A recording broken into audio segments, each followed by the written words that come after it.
From the outset, we knew that we wanted story to be one of the big pillars for the Force Unleashed franchise. It really heightens that sense of immersion. It gives you a character that you can relate to. It puts you into the story. And we wanted to tie into the overall saga as well.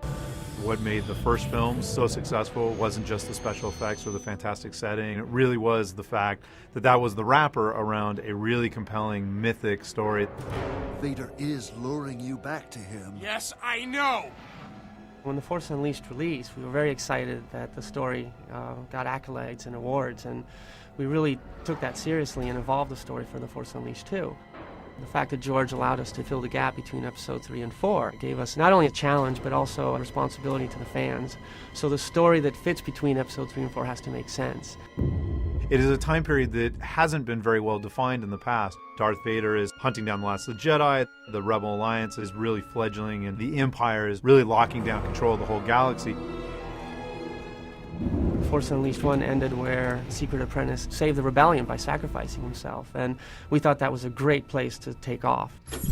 The big question now has become, how did that happen? The story for The Force Unleashed 2 really evolved. It became a lot darker, a lot grittier, and most importantly to me, a lot more personal. And we decided to allow the apprentice to grow up and to become much more self-aware. And he went from being Secret Apprentice to somebody that we actually call a name, Starkiller. He's actually a person. And he introspectively is trying to figure out why he keeps doing what he's told, and actually decides that maybe he shouldn't be doing what he's told. He should actually go out there and pursue his own identity and figure out who he is.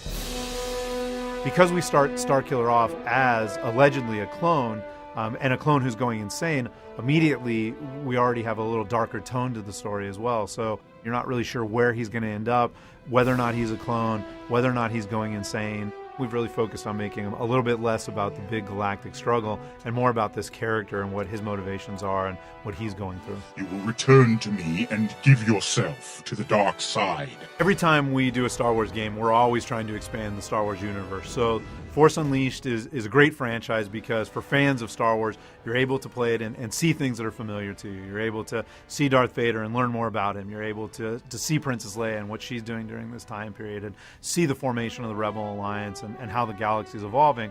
But because we're always expanding everything and adding new things, you also get to encounter new characters. So Starkiller has evolved and become, a hero in his own right. We wanted to continue the story of Starkiller, Darth Vader, Juno Eclipse, and General Kota. But with Force Unleashed 2, Boba Fett and Yoda play really key pivotal roles that are instantly recognizable to fans and make the story stronger.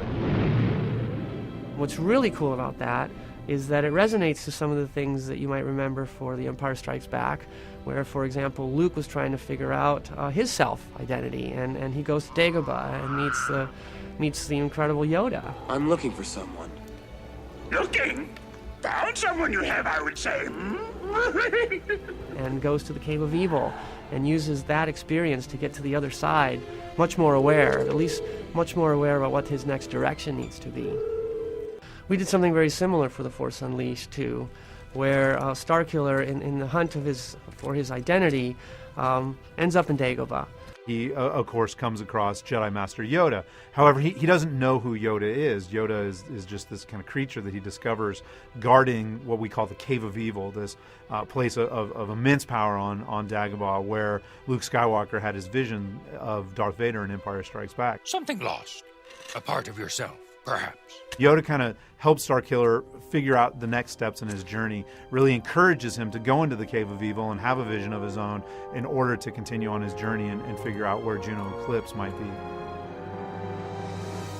Early in the story process, one of the designers suggested, well, what if Boba Fett tried to spirit Juno Eclipse away? We know from a lot of the expanded universe that Boba Fett has been working for the Empire, and it made sense that Vader would hire somebody like Boba Fett to help him track down Starkiller. Boba Fett plays a key part in making sure that somehow Darth Vader gets to find Starkiller again. One of our mantras has been familiar but new. We really want to put elements into the game that feel familiar, but put a new spin on them or introduce things in a new way. I think that as a very young medium, we really haven't scratched the surface in terms of the types of stories we can tell and how different those stories can be from things like film or novels, and that's really exciting too. So I'm really glad that we're constantly focused on telling new stories and finding new ways to tell those stories too.